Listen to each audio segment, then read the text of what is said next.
Hello everyone. तो अभी रात के 10-12 हो रहे थे और आज मैंने सोचा था कि आज मैं पूरी रात बैठ के पढ़ूँगी। और मैं एक ही टॉपिक को सिलेक्ट कर रखी थी कि मैं ये आज कंप्लीट करके रहूँगी। तो मैं केमिस्ट्री ले रखी थी और मैंने सोचा था कि केमिस्ट्री का मैं एक चैप्टर तो पूरा कंप्लीट करके ही सोऊंगी। तो मैं केमिस्ट्री का नोट्स लिख रही थी लैपटॉप से देख के, और मैं ये नेक्स्ट टॉपर की जो मैम है, एक टापुर ओमर मैम, उनसे मैं पढ़ रही थी। इनका मेरे को अच्छे से लेक्चर समझ आ जाता है। तो मैं सेकंड चैप्टर पढ़ रही थी। फर्स्ट चैप्टर मैंने ऑलरेडी पढ़ लिया था, तो मैं सेकंड चैप्टर पढ़ रही थी। फिर मैं पढ़ते पढ़ते साथ साथ मैं नोट्स भी बना रही थी और समझ रही थी।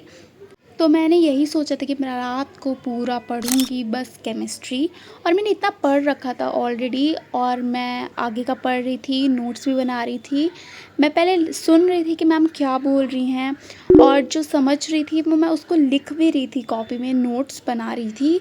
क्योंकि अगर मैं सिर्फ समझती तो मैं सारा भूल जाती, तो इसलिए मैं साथ साथ में नोट्स भी बना रही थी कि मैं कभी भी भूल जाऊँ तो मैं एक बार नोट्स को देख लूँ, तो मेरे को फिर से वो चीज़ रिवाइज़ हो जाएगा कि मैंने क्या पढ़ा था।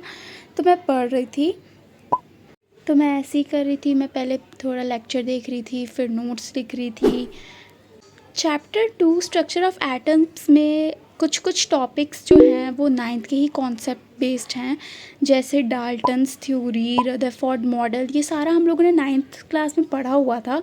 तो मेरे को एक बार बस रिवाइज़ करना था कि वो क्या होता है, और 11th में भी उसका कुछ एक्स्ट्रा आ गया होगा कॉन्सेप्ट, मैं वो भी देख रही थी।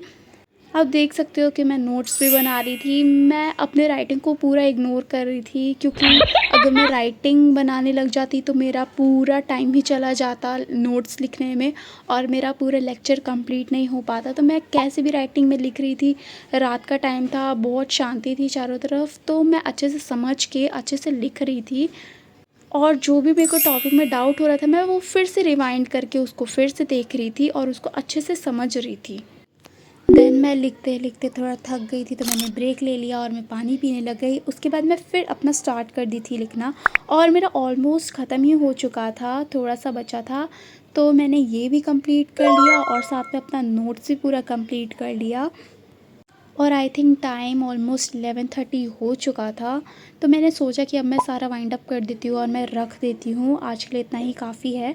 तो आप देख सकते हो 11:46 हो रहा था, तो मैंने सोचा अब मैं रख देती हूँ। तो आज के लिए इतना ही, मिलते हैं नेक्स्ट व्लॉग में, बाय।